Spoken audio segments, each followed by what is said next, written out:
Hi hello नमस्ते. मी सावित्रा खडाखडे या चॅनलमध्ये तुम्हा सर्वांचं खूप खूप मनापासून स्वागत करते.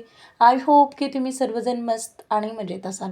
तर आत्ता ना सकाळच्या 6:15 वाजलेले आहेत आणि उठल्याबरोबर बघा मी ना बाहेरचं सडा रांगोळी वगैरे करून आली आणि वरच्या रूमची ना थोडीशी साफसफाई करायची होती. कारण जॉब असल्यामुळे ना असं डेली असं साफसफाई करायचं होत नाही आहे. तर मी आठवड्यातून एकदा ना मी अशी रूमची साफसफाई वगैरे करते. आरसा वगैरे कपाट वगैरे जे काही असतं ना ते असं पुसून वगैरे घेते. खिडक्या पण पुसून घेते कारण धूळ भरपूर येत असते. तरी ते बघा पटकन झाडू वगैरे मारून घेतला. आणखीन काय माझी अंघोळ वगैरे झाली नाही बरं का, थोडंसं इग्नोर करा. तर इथे मी पटकन सर्व फरशा वगैरे पुसून घेतल्या दोन्ही रूमच्या. तर शौर्य पण थोडासा आज ना उशीरच उठलेला आहे. तर आता ना पटकन बघा मी सर्व आवरलं आणि फरशी वगैरे पुसून झाली आणि तेवढ्यात ना मी आंघोळीला गेले आणि पावसाने हजेरी लावली. तर एक 8 दिवस झाले भरपूर म्हणजे असं ऊन तरी असतंच, पण आभाळ दाटून येतं पण पाऊस काही येत नव्हता. पण आज चक्क बघा सकाळी 7:30 वाजताच ना पाऊस चालू झालेला आहे आणि तुम्हाला व्हिडिओमध्ये पण आवाज येत असेल पावसाचा. आणि इतकं छान आणि थंड वातावरण झालं ना सकाळ सकाळी असं 7:30 वाजता पाऊस आल्यामुळे. तर खूप छान वाटत होतं आणि एकदम असं थंड वातावरण झालं होतं. तर छान वाटलं बरं का. मी अंघोळ करून आले आणि पावसाने हजेरी लावली. तर पटकन आता चहा वगैरे बनवायला घेते कारण पाऊस आला की ना आपल्याला गरमागरम चहा असा हवासर लागतोच. पण आणखीन काही इथे तुम्ही सकाळचा पाहू चहा वगैरे शकताय बनवला नव्हता दुधावरची आता मी. मी साय काढून घेते आणि ते चहा बनवायला ठेवलेला आहे. तर आता ना ही भांडी रात्रीच घासून ठेवली होती. तर आता ना ही छान अशी ना भांडे मांडून घ्यायची आहेत. तर इतकी साय जमा झालेली आहे. बघू आता संध्याकाळी ना ह्याला विरजण वगैरे लावून घेते. उद्या लोणी आणि तूप वगैरे काढून घ्यायचं. तर इथे बघा तुम्ही पाहू शकताय दूध आता कालचं एवढं शिल्लक राहिलेलं आहे. परवाचं आणि कालचं अर्धा अर्धा लिटर दूध घेतो ना. तर आता ह्याच्यावरची साय काढून घेते. तर आता ना मी दुधावरची साय काढून घेतली आणि 8 दिवसाची साय ना एवढी जमा होते. मग 8 दिवसातून किंवा 10 दिवसातून ना असं तूप बनवून घेतो कारण म्हणजे जास्त करून वास पण येत नाही. आणि आता कसं उन्हाळ्याचे दिवस असतात, आपण अर्धा दिवसालाच ना असं पटकन ना तूप वगैरे बनवलं पाहिजे सायचं. तर ते मी सर्व भांडे वगैरे मांडून घेतले. चहा उकळतोय तोपर्यंत ना बाकीचे आपण कामं करत असतो, पण चहा उकळेपर्यंत आपण काय बसत नसतो बरं का. कारण तुम्हाला तर माहिती आहे की आपल्या बायकांचं असंच असतं की पटकन सगळी कामं ना या वेळेतच झाली पाहिजे. तर इथे मी चहा वगैरे बनवला आणि आता ना सर्वांना चहा देते. तर मी आज ना तुमच्याशी ना छान अशी बघा रेसिपी शेअर करणार आहे. तेही ना कांद्याची चटणी आणि भरली वांगीची रेसिपी मी शेअर करणार आहे. तर इथे आमचा सर्वांचा चहा वगैरे पिऊन झाला आणि ते ना मी कढई गरम करायला ठेवलेली आहे गॅसवरती आणि 2 चमचे तेल टाकून घेतलं, जिरं टाकून घेतलं आणि छान असा ना लसूण ठेचून घेतलेला आहे, टाकलेला आहे तेही. आणि कढीपत्ता टाकलेला आहे आणि कोथिंबीर माझ्याकडे नव्हती म्हणून मी काही कोथिंबीर टाकलेली नाही.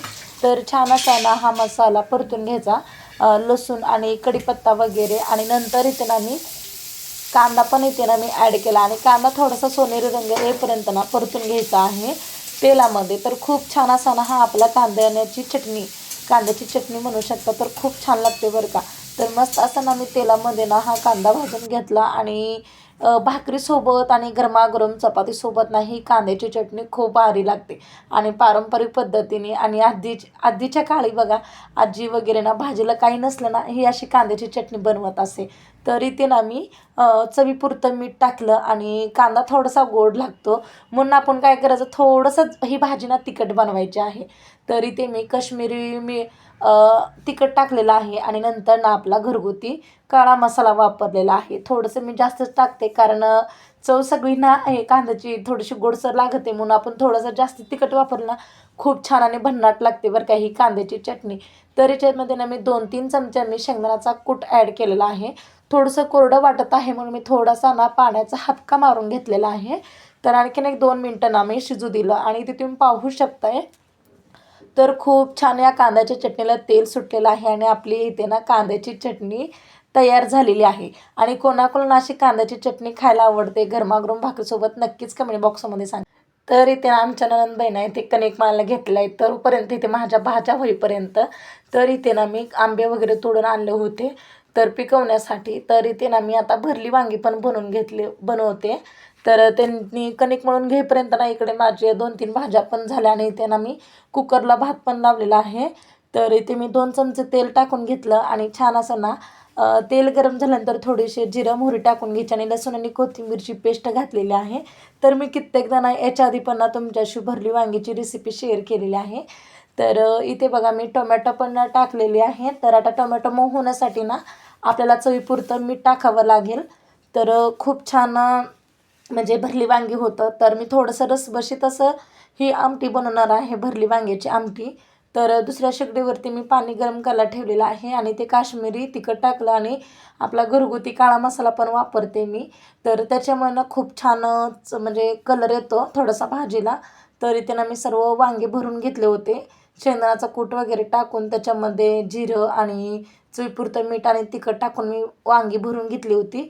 तर इथे बघा वांगी छान अशी तेलामध्ये सोडली आणि नंतर वरून थोडंसं पाणी ओतलं, कारण वांगी शिजायला थोडंसं मदत होते.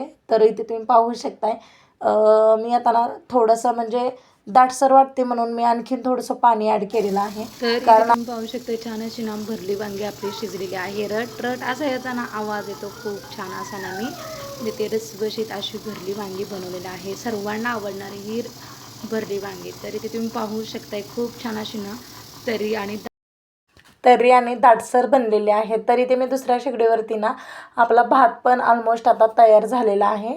तर कणिक मळून ठेवली होती. तर इथे ना मी चपात्या पटकन बनवून घेते आणि सकाळी ना पावसाने ना खूप छान हजेरी लावली. तर छान वाटलं बरं का. नाही तर स्वयंपाक करेपर्यंत ना आता उन्हाळ्याचे दिवस असल्यामुळे नकोसं वाटत होतं असं स्वयंपाकाला. पण आज बाहेर पाऊस झाल्यामुळे ना इतकं छान आणि थंडगार असं वारा येत होता ना खिडकीतून. खूप छान ना असं वातावरण झालं होतं पाऊस आल्यामुळे. तर इथे माझ्या चपात्या आता ना बनवून होत आहेत. तर आणखीन मला आता जॉबवरती जायचं आहे. पटकन आता मी 9:30 वाजेपर्यंत ही सगळी कामं आवरून ना झाडून भांडी वगैरे सर्व करून मला आणखीन जॉबवरती जायचं आणि आल्यानंतरच ना मी म्हणजे व्हिडिओ शूट करायला घेते. कारण आता म्हणजे जास्तीचं कसं व्हिडिओ शूट सकाळी होतच नाही, कारण मी सकाळी 9:30 वाजता जाते आणि 1:30 आणि 2 वाजता येते. तर इथे मी चपात्या वगैरे बनवून झाल्या. तर आत्या देवपूजा करतायत. तर माझा इथं ना सकाळी नाश्ता पण झालेला होता, पण नाश्त्याचं सकाळी मी काही ते व्हिडिओ शूट घेतलाच नाही आहे. तर डिरेक्टलीच मी तुमच्याशी ना कांद्याची चटणीची रेसिपी आणि भरली वांगी रसबशीत ही दोन्ही रेसिपी तुमच्याशी मी शेअर केलेली आहे. तर इथे बघा खूप छान आपल्याला असं टम्म-टुम्म आपल्या चपात्या फुगत आहेत आणि गरमागरम. तर असं का होते माहिती का, आता ना छान अशा चपात्या फुगल्या ना की आपल्याला ही स्वयंपाकाला ना मन रमतं बरं का. आणि आता ना मी जॉबवरून आले दुपारीच्या, आत्ता ना 2:30 वाजलेलं आहे. तर बघा भयंकर म्हणजे ऊन असल्यामुळे ना तर मी ते सरबत बनवायला घेतलेलं आहे. तर सर्वांना सरबत प्यायचं होतं. तर थंडगार मी पाणी वगैरे घेतलं आणि त्याच्यामध्ये साखर टाकलं. तर आता ना 1-2 लिंबू घेतलेले आहेत, कारण लिंबू तरी ना खूप महाग झालेत बरं का. 10 रुपयाला एक लिंबू दिलेला आहे एवढाच, पण रस काही आतमध्ये नाहीच. तर इथे ना मी 2 लिंबू घेतले आणि छान 2 लिंबाचा मी इथे ना सरबत बनवायला घेतलेलं आहे. कारण उन्हाळ्यामध्ये ना आपल्याला जेवण कमी आणि असलं थंडगार आणि आईस्क्रीम वगैरे असं कोल्ड जास्त जातं.